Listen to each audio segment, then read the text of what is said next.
Do you love everything football? You've come to the right place. Welcome to Beyond the Touchline, a Football Manager Central podcast with your hosts, Paul, Ryan, and Colin. Well, hello. The first episode of 2016, Beyond the Touchline, and I have run out of coffee before the show's even started. Good evening, Colin and Ryan. Good evening. Good evening. How are we both? Did you have a nice New Year, Colin? Yeah, it was nice. It was quiet, went out with family, then relaxed, was watching the football this weekend, so overall, good start to the year. Fantastic. And what about yourself, Ryan? Anything special? Yeah, exactly the same. A lot of time with family. Saw the neighbours' fireworks display, so I don't have a baby to keep up and stop crying. Had a dog barking, that was fun. Oh yeah. And kept sending videos of you to show you how good firework displays are. They were impressive, yeah. It's, the fireworks were nice. It's just, as you mentioned, having kids, basically the fireworks display for myself involved me sitting there rocking a child side to side going, please sleep. Which is not the greatest evening. Makes for a long night, I'm sure. It does, yeah. I think before we get into tonight's football topics, I just want to bring up another New Year topic. Ryan, you decided to do a quiz. Has any of our listeners ever done a quiz with the family? And if so, did you go to the extremes that Ryan did and password protect the quiz? I think the correct hashtag for that is nerd. Good job, Ryan. Apparently. I was up till 3 o'clock on New Year's Eve creating that quiz. It's dedication. It's definitely. I mean, when me and Mona do stuff like that, me and my partner, when we do stuff like that, it's we arranged to play Scrabble the other day. Kind of we stopped. We didn't even get started. We just decided we couldn't be bothered. So I think we'll start talking football. We're 2 minutes 15 in. I think it's a good time. Yeah. So, first topic is the use of youth. I tried to put like a really cool title to a topic there. Could you tell? It was a valiant effort, I'll give you that. Yeah, it was going to end up just being the youth of youth. So, yeah, let's talk about the youth. Now, the reason I wanted to talk about this was Southampton, a Premier League outfit. I'm going to read their team who played Norwich yesterday. I think it was yesterday. Working today has totally threw me off what days everything is. Stecklenburg in goal. Martina, Van Dijk, Fonte, Bertrand, Wanyama, Tadic, Classy, Ward-Prowse, Davis and Long. Coming on was Ramirez, Mane and Reed. So, Southampton are famous for one thing, and what is that, Ryan? Developing youth players. So what's going on? The fact that Ward-Prowse only got in the team because Mane can't tell the time, and turned up late for a meeting. And Reed came on. Okay, there's another player who's getting through, developing, but it's not the Southampton we used to, is it? It's not, but I think it's the tide of change that's happening in the Premier League. Money's taken over, and if money's there to be spent, managers are just going to go out and spend it. As you can see, it's happening. And the top clubs, they're not bothered about developing their youngsters as much because they know they can loan them out, and eventually those players can be picked up for quite a bit of money or a bit of money, and they can make some money and just go and spend that money elsewhere. It's not happening at top clubs at the moment.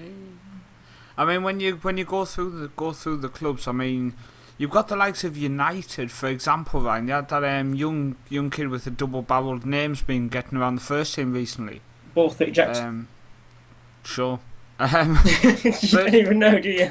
I just remember seeing his name pop up. I can honestly hold my hands up and say I can't remember what it was. All I remember is the fact that when he was due to come on or started a game a week or two ago, the first thing the commentator said was basically to not insult but question why he was getting in the team. And you kind of think, well, hang on, surely they should be saying, great move by Van Gaal, the team's struggling, he's going to the youth, he's basically bringing people through who owe something to the club because the club has helped them develop as players. It's helped them come through, so they want to give back to the club. But instead of that, they basically say, well, why is he doing this? And it's so frustrating. Did like my really petty impression? Man United are on a very, very long run of every single lineup has at least had someone on the bench that's come from the youth team. I should hope so.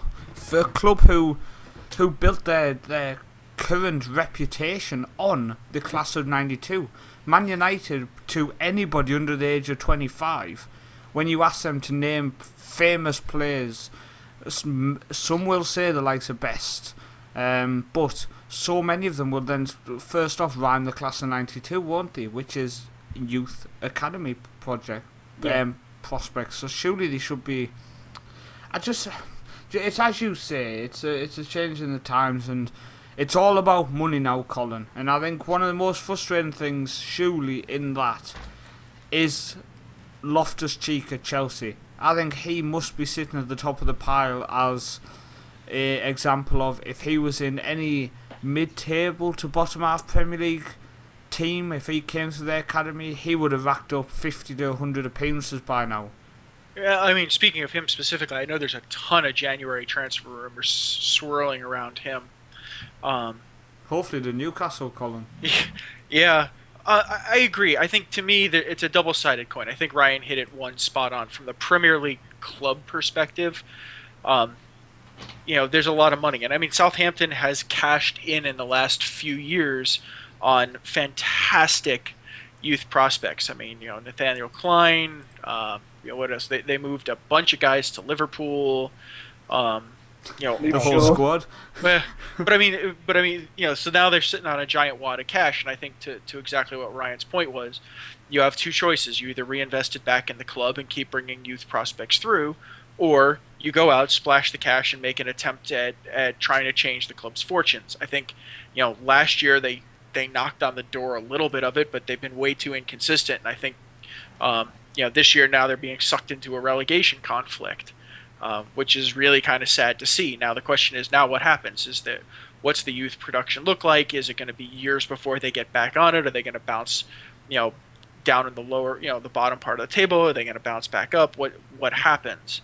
I think the other side of the coin, which I think to me is a little sadder, especially from a Southampton perspective, is from an English national team, viewpoint, a major league academy and a major source of potential English international talent is now more or less offline.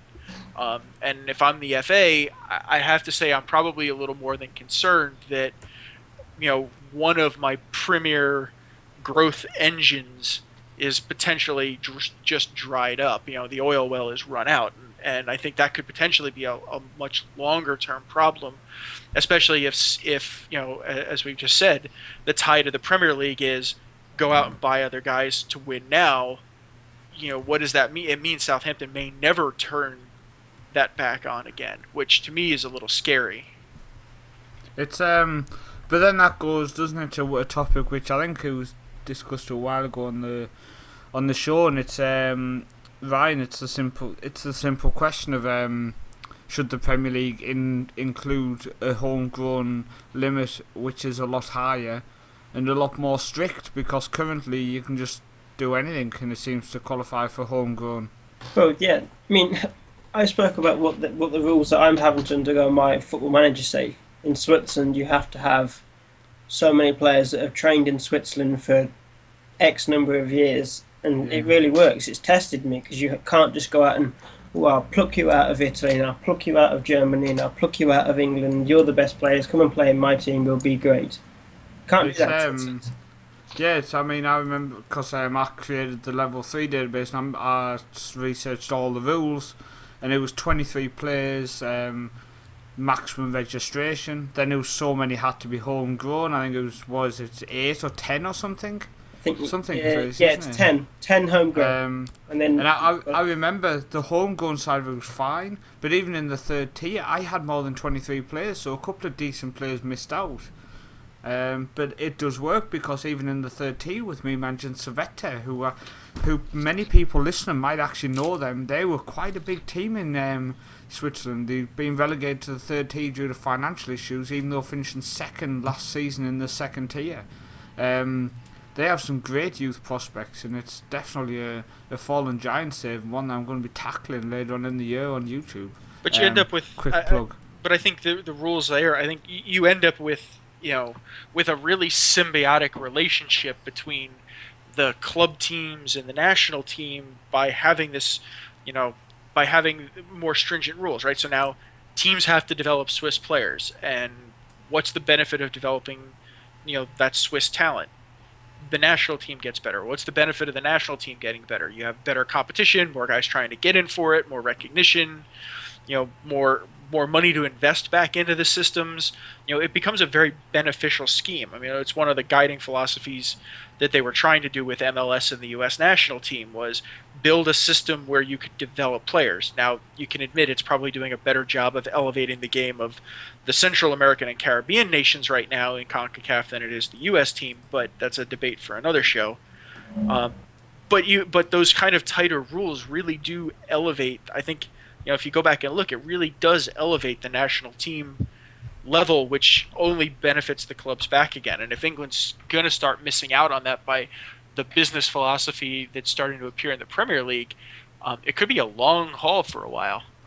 I mean, I like the idea that the Premier League it's a super league, it's a powerhouse, it's the league everyone wants to watch, it's the league everyone loves, but they need to realise we're destroying the national team by the way it's going, and something needs to change. I mean, it's going to get to the point where the Premier League almost will become a non-promotion relegation because it's just a super league, and then the rest of England plays behind it, and most of the English players are going to come out of the Championship and League One at this rate because it's just going to constantly keep developing. It's going to become a super league. I mean, the Premier League and the Football League are two different companies, so they already split in terms of that. They do work together, obviously. But it's something that could happen 10, 15 years down the line if the big clubs don't already decide that travel around Europe becomes so easy to form a European Super League. I mean, that could happen, Ryan. Could happen, and it would be quite exciting, but then the money would also need to be in that, and would the Champions League carry on? Would the Europa League carry on? It'd be a massive change in tide of football. Definitely. Interesting to see, though. Oh, it'd be interesting, but I don't think I want to see it. I would prefer they clamp down on all these rules and maybe in FIFA. I mean, well, FIFA can't deal with themselves, let alone anything else. But it would be nice to see them basically hover over everybody and say, look, all leagues have to do something or something. I don't know. Whoever runs it, there's UEFA, there's FIFA, there's EFA.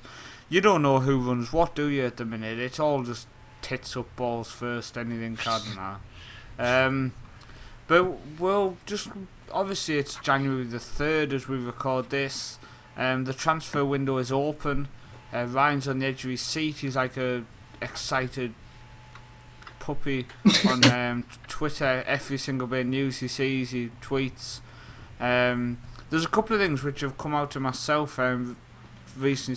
Some of the big ones in terms of potential deals. The Felipe Anderson one doesn't seem to be going away to Manchester United. 35 million. As a United fan, Ryan. Now I know there's the Guardian podcast has a Italian person who is on that all the time. And they all follow the Italian league really strongly, and they've all said he's very inconsistent. He's coming from the Italian league, so I'm always very sceptical of someone that comes from Italy because of their style of play and the style of play that Man United are becoming synonymous for this season. And if he's inconsistent, then is 35 million something you want to splash out? Now, fit right in with the rest of the club. Exactly, yeah. You look at Man United's history, I look at a price tag and go, Man United have got 35 million to spend. But they've got to spend it wisely. You don't want to go, here's 35 million, we'll buy this player because he looks good, he could develop in the future.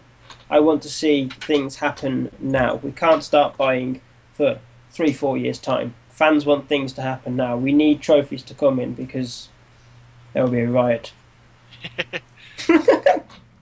I think you're right. I think it's United is one of those interesting situations. There's a handful of clubs, right?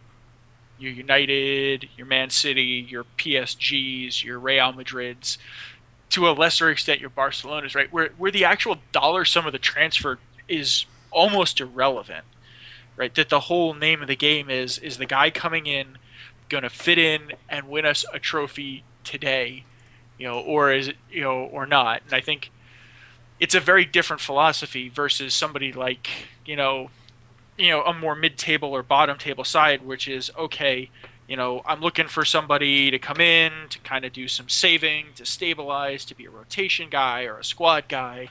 I'm looking for somebody to come in and maybe develop in a few years, get into the team. I mean, these guys are like, look, if $70 or $80 million is what it takes to win a trophy, I get that check today. So it's a different sort of element to me. I think it's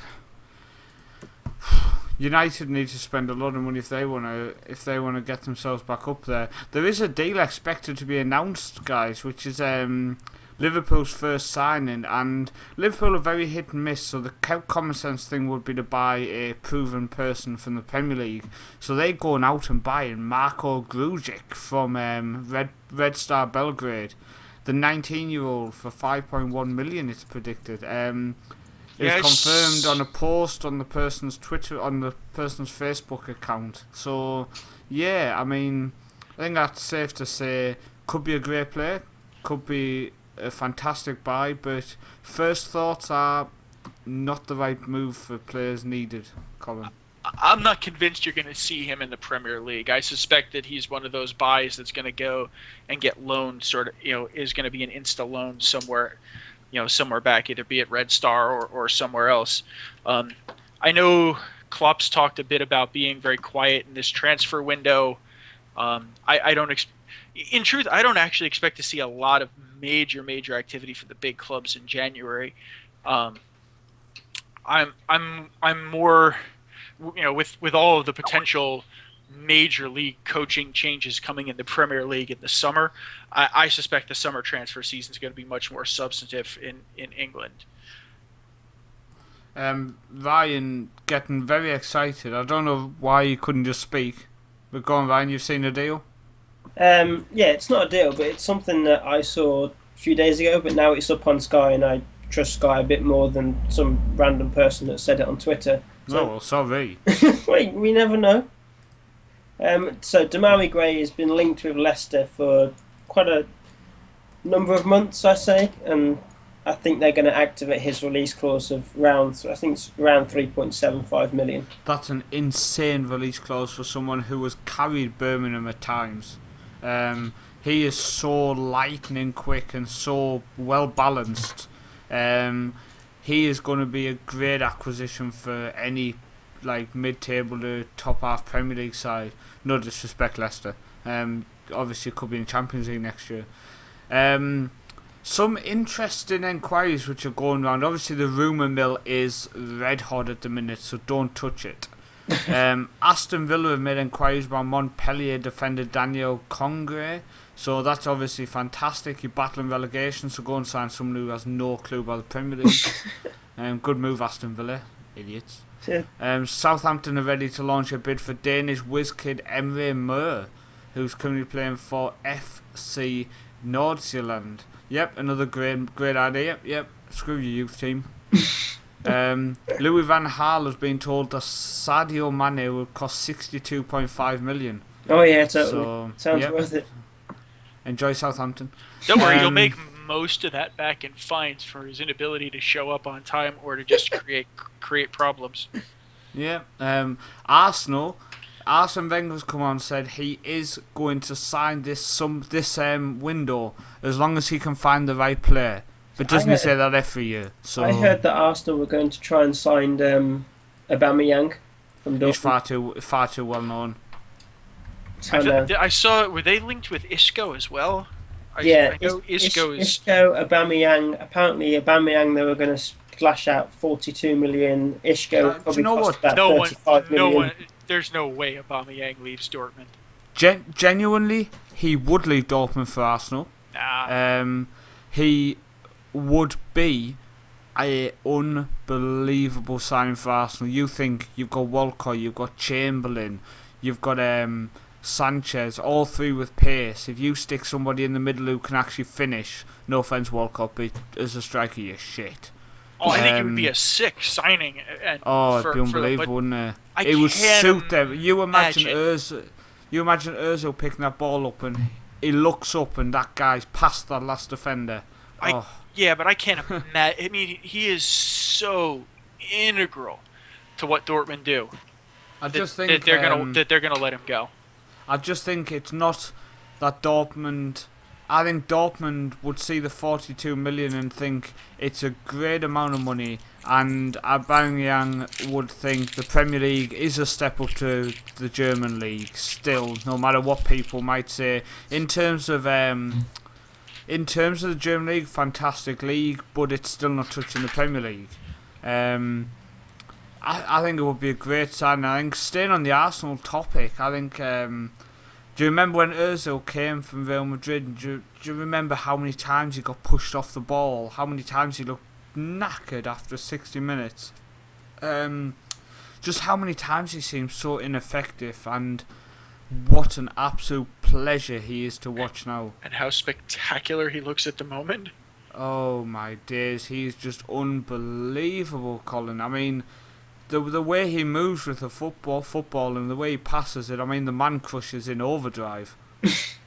I mean, Ryan, no wonder he's quiet. It's a fine example of a player that's come in and you say he's not doing very well in his first season, but this season he's just a totally different player. Give a player time to adapt, and he will turn into a player like Mesut Ozil, who is playing like he was at Real Madrid, assist after assist after assist. One thing, Colin, do you think Oxlade-Chamberlain's good enough for Arsenal? No. See, did you know he did not have a single goal or assist in the year of 2015? He was injured the whole in the damn Premier year. League. And also in 2016, he's still yet to get a goal or an assist. At least he's played in 2016. Yeah, consistency, 100%. Hey, you know what? It's got to start somewhere. To be totally honest, I think Arsenal need to part ways with Oxlade-Chamberlain, and I really, really think they need to part ways with Jack Wilshere. I think they're just lighting money on fire at this point. Do you know why they won't let go of Jack Wilshere? Because he is on very little money. I was going to say, because Wenger's stubborn as sin. He's on very little money. He doesn't have an agent, so there's no fees going there.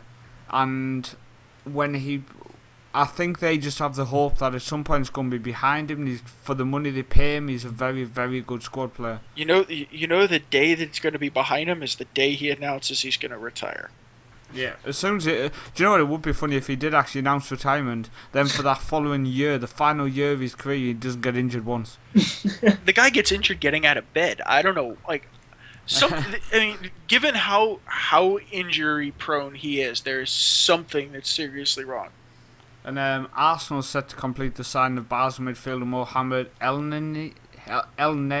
Yeah, brilliant. This is going to be great having him in the Premier League. Bloody hell, I hope he doesn't do well. The Egyptian's completed a medical he's announced on his Facebook page as well. So players are going to Facebook just to screw up the clubs withholding the confirmations. Good work there. Do you know what? I would try to sign someone who I knew was obsessed with Twitter. As soon as he tweeted it past the medical, and I'd fuck him off. We'd probably need a beep in there. Just do what Barcelona did. Well, I mean, that's ridiculous. I mean, you slagged us off a few years ago. Grow up. Probably not allowed to Barcelona's ground now because we called them pathetic. It's just idiotic. I mean, how stupid of a whole club to go, well, we're not signing you because you insulted us a couple of years ago. Gary Neville would be screwed trying to get a manager's job. In fact, I'm surprised to go Valencia one because he no doubt slagged them off at some point. Talking about players, though, in general, have you seen the massive surge on Twitter about John Obi Mikel? The African Zidane, Lionel Messi's emesis.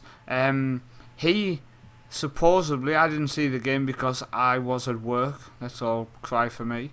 But supposedly he played unbelievable. Now, that's quite hard to believe, but I'm looking at a passing graph now, and there's only like 5 or 6 of the passes went sideways. What's he doing? Did he get a nosebleed? Or did anyone watch the game? Please tell me one of you did, or we screwed.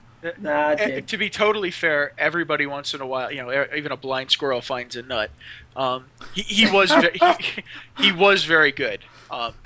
African Zidane and Collins destroying him. So he did it once. I mean, to be If he fair, wants to like co- if he you look wants to come on the show and defend himself, he's welcome. absolutely, I'll be more than happy to have the conversation. We'll still tell him he's shit. Yeah, but at least he'd be on the show. 7 point. He did play very, very well. He was very direct. I think Chelsea as a whole looked very different than they had over the last 4 or 5 months. They were direct. They were powerful. They imposed themselves. They had a presence, and they just knocked Crystal Palace. I mean, it was Pardew was sort of famous for the brilliant halftime adjustment, and it got worse instead of better after halftime. They just got played off the park, and he was very, very good. I think, you saw elements of what got Chelsea to the top, in prior years. But that being said, they have not been that consistent this year. January is a tough month for all the Premier League clubs. Let's see what it looks like. I'm not ready to sign. I'm not ready to say, I think that he's, the second coming of anybody yet. You have one really dynamite game. Okay, fine, but let's have a few more. Zidane built a career on being great, not doing it once in a while. Yeah, go. We'll move on, Colin. Sorry. Good job. Well done. Basically, Mikel, you did it once. Now jog on. Yeah, do it again. Marko Arnautovic. He is linked with PSG. Now, Come on. if there's ever a player who shouldn't go to PSG, it's him. Now, I don't know if you saw in Really, Stoke's he's linked game. with them? Yeah, I think it's just it's what's like you have a good game and they're like, oh, is this guy actually good? So they check him out. Sounds like the kind of thing he's putting out on his own Twitter account. I wouldn't be surprised because his head's so buried that I genuinely think Mark Hughes has done well to get him playing and kind of play for the team. And I just think he's the type of player that if he went to a big club like PSG, he would disappear again due to basically being a knob. I think it's the best way to describe him. I think that's how many people have described him in the past. So fair play to Mark Hughes to control him. PSG though, wouldn't he? Well, you can imagine him alongside Zlatan as they both have the little hair tied up above their head. Well, at least he's got the team fashion sense down. Well, that's it. But do you know? Doesn't it appear that today I'm just slagging off everybody? You're not the only one. So the next topic. We're just jerks Newcastle all around played today. Arsenal at the weekend. So let's move. Can we talk about Newcastle Arsenal a minute? In recent shows we don't really talk about specific games as much, but I just want to bring this game up. Floor is yours, sir. Thanks. Right. Let's get prepared for this. So we had a tactical change. Wijnaldum moved into the middle, Perez on the wing, and we stuck our 21-year-old striker Mitrovic up top. And yeah, we played well. We dominated parts of the game. Arsenal were obviously looking tired. They obviously underestimated us to an extent. But they did what big clubs do, and when they struggling, they got a victory. And fair play to Arsenal for turning us over. But here's the but. I am sick to my back teeth of watching my club, the club I grew up, the club at a young age. I stood next to Pavel Srnček, rest in peace, that legend, as a child, and the pride he had to play for Newcastle was unbelievable. And now we have absolute waste of spaces on that pitch. People who don't give a flying shit about the club. All they're interested in is picking up the paycheck, going home, looking at the bank balance, and retiring. And it is so frustrating to watch. It is driving me insane. They put in the effort, then the next week they can't be asked. Then the week after they put in some effort to make sure they don't get dropped and they keep getting the performance, but the bonus for playing games. Then the week after they can't be asked. Either step up and actually lift your finger for once for the whole season and actually try to perform like a club instead of thinking about yourself and trying to get a move. And we might actually do something, because it pissed me off how good we actually looked at parts in this game, because then we come up against shit like Aston Villa, who Sunderland turn over 3-1 at St James's Park, and we can't even beat them. It is embarrassing as a Newcastle fan to see how lazy and how shit some of our players are. And then the issue again is we have teenagers like Perez, we have young adults like Mitrovic, and we are putting the pressure of Newcastle United, a Premier League club, on the shoulders of these players who came into the club to develop. Perez should not have been close to the first team for 2 or 3 years, and we had to put the pressure on him because we had nobody else. Who were we going to play? Fucking Goofran? That shit can't even get in a freaking championship side. We tried to loan him out to every single one. They all said no. And then you have your defence. I mean, when you have a 34-year-old mophead at the back who should have retired 2 years ago, he can't turn, he can't run, he can't tackle. His positional sense is about as good as a fucking dog. It is so frustrating. And this is the biggest transfer window for this club, I think, in a long time. We need to sign players. And you know what's going to happen? We're going to sign nobody and we're going to go down. Because the players don't give a shit enough. Because they know if we go down, they're gone. Half of them will come back to France. The rest of them will go and freaking play in Spain or something. And they'll love it up. And they'll just look back. Oh, I played for Newcastle once. How'd it go? I didn't really like it. They don't give a shit. They don't give a shit. You have the likes of Perez who actually do care. The amount of times he's posting, the amount of times he's talking about the club. The other players don't do anything. Nothing publicly, nothing apologising, nothing thanking the fans. Perez comes out, he's doing it all the time. And that's a kid who came in as a hot prospect. He didn't come in as a first team player. People keep on saying, Perez should be in the squad, Perez should be doing this, Perez should be doing that. He's a teenager. Stop putting the pressure on him. We need to sit back. We need to evaluate the squad. Well, it's evaluated. It's shit. We need a new midfield. Jack Colback. He's just the local lad who's got the shirt. Well done. Now go and pick up a ball because you're a ball boy. And then you've got Anita next to him. Yes, good player. Tries his hardest. But is he a great player? No. Is he a Premier League player? Maybe bottom half. Maybe. At a push. And that's if you have someone good next to him, not Colback. You have Sissoko, who it's so clear he just wants to move away. He performs when the telly's there. And it's just frustrating. I feel sorry for Darlow. He got a chance last week, and then he obviously conceded a goal through himself, basically. But he shouldn't be dropped. Not for Elliott. I mean, Elliott has a few good games, but like Colin, you said about Mikel, everyone gets a nut. Every school finds a nut at some point. He's not good enough. Darlow should be given a chance. And again, it's about trying to develop people. It's about trying something new with the team, which is not winning. We are not in a good position. If we get overtaken by Sunderland, one of the shittest teams in Premier League history, honestly, they are dreadful. It's just going to send me into overdrive. We're going to have a whole show. It's just frustrating. But yeah, I'll take a deep breath, and you guys can talk about Watford, Man City, because that was an interesting game. Yeah, I so while you're breathing and relaxing a little bit, I have to say, so I watched the Watford Man City game. I was impressed with Watford. Again, Man City played most of that game to the woes that they've been playing, on the road all season long. But you know what? The guys that they needed to stepped up when they needed to, and pulled 2 goals in 3 minutes out and did the job. But the one thing I was most surprised with was Ignalo missing from 7 yards and just hitting it right at Joe Hart. That's a goal he's been scoring easily all season long, and I was really surprised he missed that sitter. I really thought it should have been 2-2. Given how well that played. I don't know what your thoughts were, Ryan. Yeah, it's only a game that I was briefly watching as I was packing to come back to Birmingham this evening. But yeah, very impressed by Watford.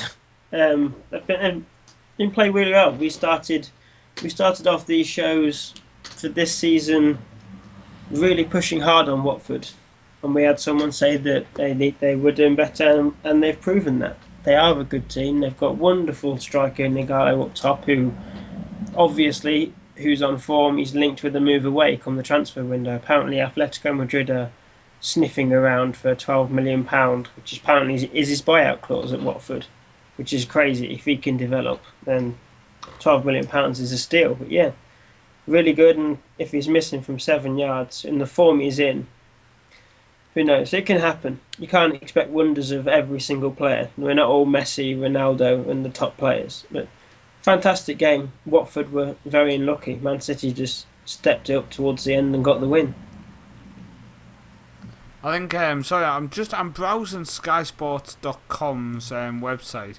Can I just say, whoever's doing the transfer news on their website, you want sacking. Honestly, you shit.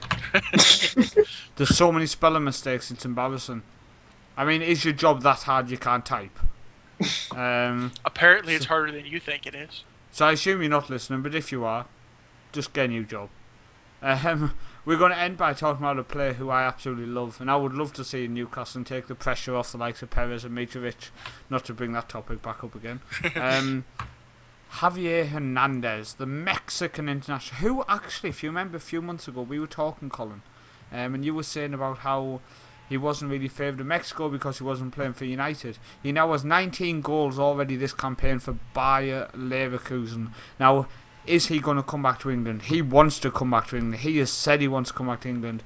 Something tells me he's not settled in Germany, otherwise he wouldn't keep saying that. But Colin, from the United States, you are so close to Mexico. I assume you can touch it if you lean out your window. Not from where I am. My arms aren't that long. Try. I'm closer than you are. I should hope so. What's the word on the street? If you went out and asked your next door neighbour now, would he say that the Mexicans are loving Hernandez again? So he's an incredibly popular guy as a player with the fans. The big issue that he had was the interim coach of the Mexican national team wasn't a fan of his, which is part of what kept him out. So I suspect, yes, he'll be back in March, with bells on for the World Cup qualifying campaign. For me, I'm really enjoying seeing what he's doing at Leverkusen. I think he's found his form. He's found his confidence. He's looking fantastic. Now the big question is, I know he's part of it is him, that he's got such a huge desire to play and prove himself in the Premier League. But he's played so well in Germany, and it's not like the Bundesliga is a chump league. He's playing on a good side. The odds for championship or Champions League football is certainly there. So I find it hard to want to walk away from somewhere where you're a star, but I know he's got an absolute quest for playing in the Premier League, and I suspect his agent's gonna do everything he can in this transfer window to get him back into England. But he is playing really well, and I do hope he stays put and continues to just produce the way he's producing, because he is a phenomenal player to watch. Indeed he is. So good job, Ryan, on your shitty club for getting rid of him. Well, I've enjoyed my rant this evening. Do you know what? I needed to get some anger out. Supporting Newcastle, it's a stressful job, isn't it, Colin? Yeah, it's got its moments. Yeah, definitely. But I needed that. I've vented it all the way through the show on various different topics. If you enjoyed it, hit that subscribe button, hit the follow, hit the like, no matter where you're watching, iTunes, SoundCloud, YouTube. From myself, thank you very much. From Colin, I assume he's going to say thank you. Of course. And from Ryan, thank you very much. Yeah, and we'll just keep plugging until the outro starts. I think it's coming any minute now.